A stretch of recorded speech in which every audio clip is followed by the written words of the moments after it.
Greetings, Minecrafters, and welcome to another delightful discussion on Minecraft, all things well-being podcast episode. My name is Dr. Kimberly Quinn. It is my pleasure to be here with you actually this morning. It's this morning for me in very dark, beautiful northern Vermont. And today I wanted to talk about Shenpa. I'd done an episode on this couple of years, I think it was a couple of years ago. I don't even know, but I've done another one just because of another twist because it's so it's such a I think probably ubiquitous experience across the globe, I would think, of this word just explains that urge, that feeling that we get when we're attached to what other people say and do. And I don't know if there's a direct translation really, because it's just that feeling that we get when somebody says something snarky to us, criticizes how we look, our clothes, my fashion sense, or criticizes something our kids do, or kind of give us that glare, that look, that tone. Doesn't necessarily have to be words. And we have that immediate urge to react. It's that feeling of that, like, that scratching that itch that we just have to do because we have to, also judge somebody. We have to be right. And I think no matter how self-actualized we are, if we're honest, which hopefully we are, including myself, we have all experienced Shenpa and just that desire to just snap back. And the actual translation, I believe, this is a Tibetan word, by the way, Shenpa, Shenpa, is the actual translation, I think, is attachment. Oh, I have to do a shout out to Pima Chodron, too, because her book, Practicing Peace in Times of War, is definitely one worth looking. It's a little skinny book, and it's loaded with wisdom. Anyway, the translation is attachment. And, of course, Buddhists, though I am not an identifying Buddhist, I'm an identifying Catholic, but I'm actually spiritual, I would say. I'm very spiritual, and I take inspiration, which means in spirit, any way I can get it, like a catcher's mitt. And the Buddhists, of course, are very, sort of not into attachment. The whole idea is to keep our minds open to everything and attached to nothing, as they say, right? And so when we are attached to people's approval, we're attached to judgment, we're attached to the thrill and the juice of gossip, and how good does that feel to most of us temporarily, right?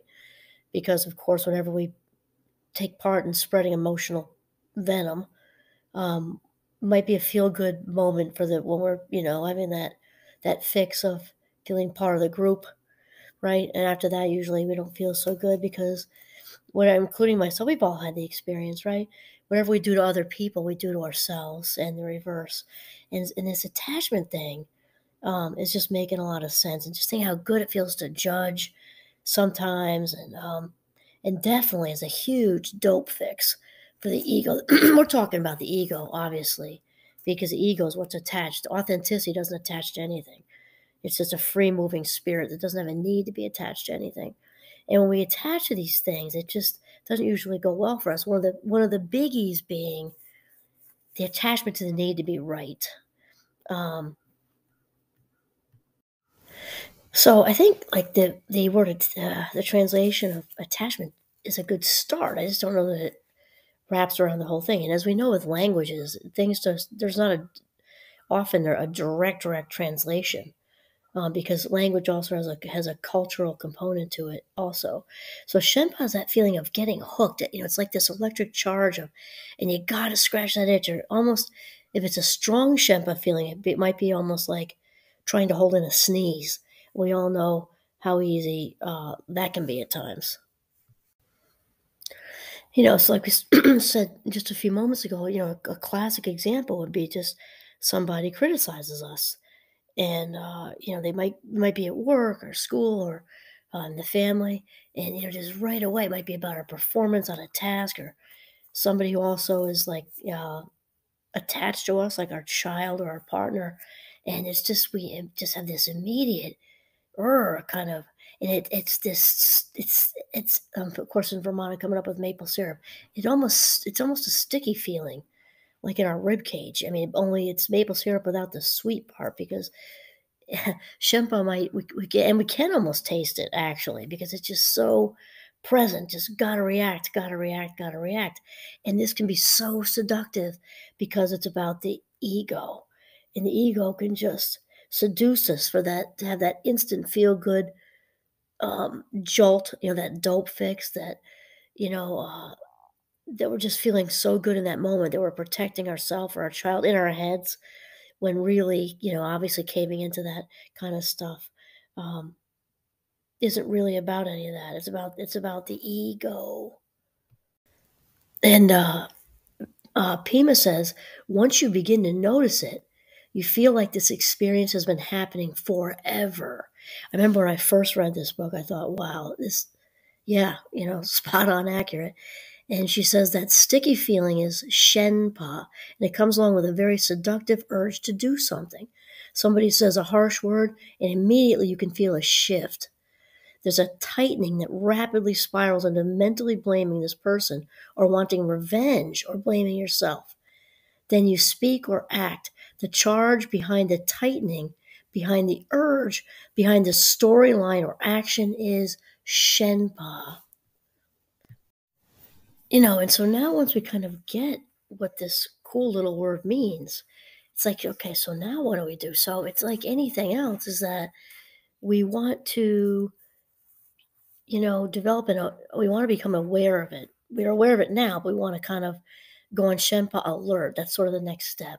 So Pima says now if you catch Shenpa early enough, it's very workable. You can acknowledge that it's happening and abide with the experience of being triggered, the experience of urge, the experience of wanting to move. It's like experiencing the yearning to scratch and itch. And generally, we find it irresistible. Nevertheless, we can practice patience with that fidgety feeling and hold our seat. And I will be the first one to admit the good Lord put a lot of gifts in my gift bag when I landed on this earth. One of them is not patience. He left that one out. And so I know with me, especially with my being in the Fast Mind Club with my impulse control, this is it taken a lot of work to hit the pause button. And I think even for neurotypicals, because we all know when somebody, there's that saying like, "Oh, they so and so really got your goat," right? When they feels like somebody gets inside our rib cage and they really get us. Like, there's a snarky comment that might, on the scale of snarky, doesn't really bother us. We're thinking, "Oh, they're just crispy this morning," or it doesn't really get to us. Then there's the whole middle range, and then when they just know, so especially somebody who knows you, knows what buttons to push, and it does feel like they're in our rib cage, and those are the moments I think that Shenpa is the strongest and the toughest to abstain from. When it toughest situation to abstain from biting that hook is when they really, when they really gotcha. And, it's in these moments that we can really take this one step further, which is to figure out why. Because when somebody says something, it's, 99% about them, right? Then why does it stir us up? If we think about that, right? It's because they tapped into something. And if we're feeling moved to react, it's because they really stirred up something in us that's coming, the ego place, right? So there's an insecurity in us somewhere. So if we can hopefully, abstain from biting the hook, having that knee jerk reaction, dip into a restroom, out the door, in the yard, something, just get out of Dodge for, a few moments. We can really hopefully explore why it is we're feeling such an urge to react. And Pima says that in these moments, we can contact underlying insecurity of the human experience, the insecurity that is inherent in a changing, shifting world. As long as we are habituated to needing something to hold on to, we will always feel this background rumble of slight unease or restlessness.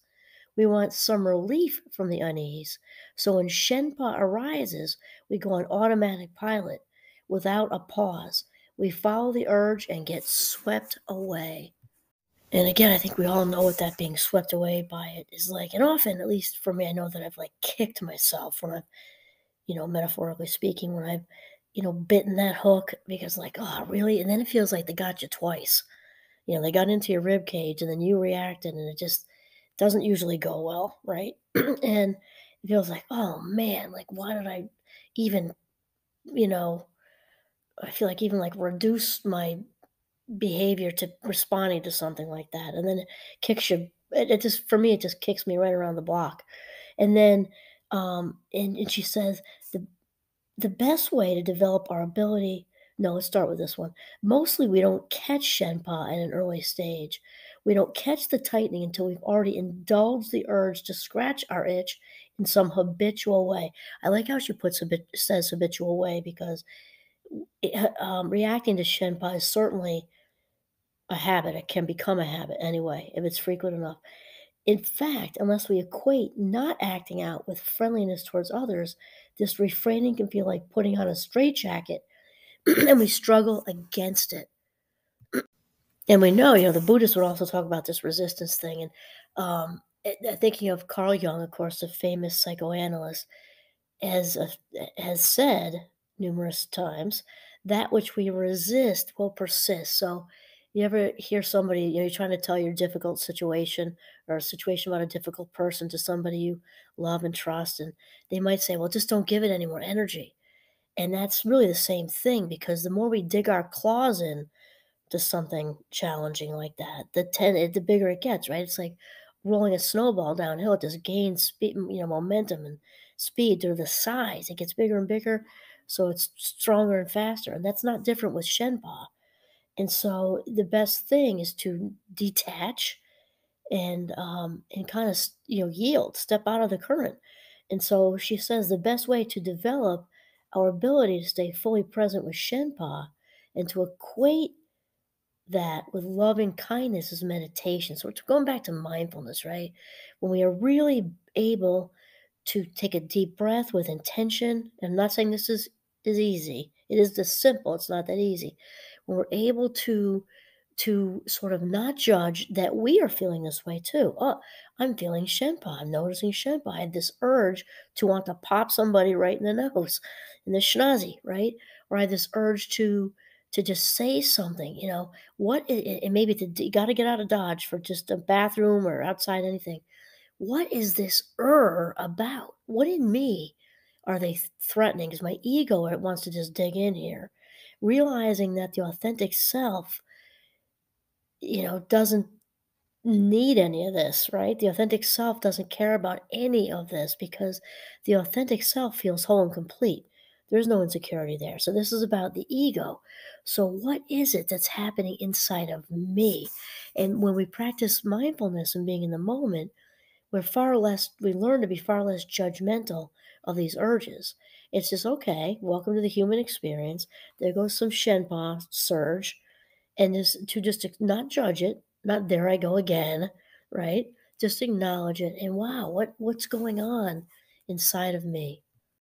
And what's also cool is when we start to become sort of Shenpa aware of ourselves and our own, desire to try to bite the hook, we can also begin to see this in other people. It's true with most things, right? And it doesn't mean we're going to judge and get in and get into it with them. But just to recognize it with love and kindness, what's going on with them. And so Pima says exactly this. You can also begin to notice Shenpa in other people. She says you're having a conversation with a friend. At one moment, her face is open and she's listening. And the next, you see her eyes glaze over or her jaw tense. What you're seeing is her Shenpa, and she may not be aware of it at all. When peace is your goal, this is an important observation. From your side, you can keep going on in the conversation, but now with a kind of innate intelligence and wisdom called prajna. This is clearly seeing what's happening inside of her with your friend. So this is fantastic because this is just sort of an observation with loving kindness and also with mindfulness and sort of just as an observer, having that wisdom and extending the same patience you did with yourself with your friend.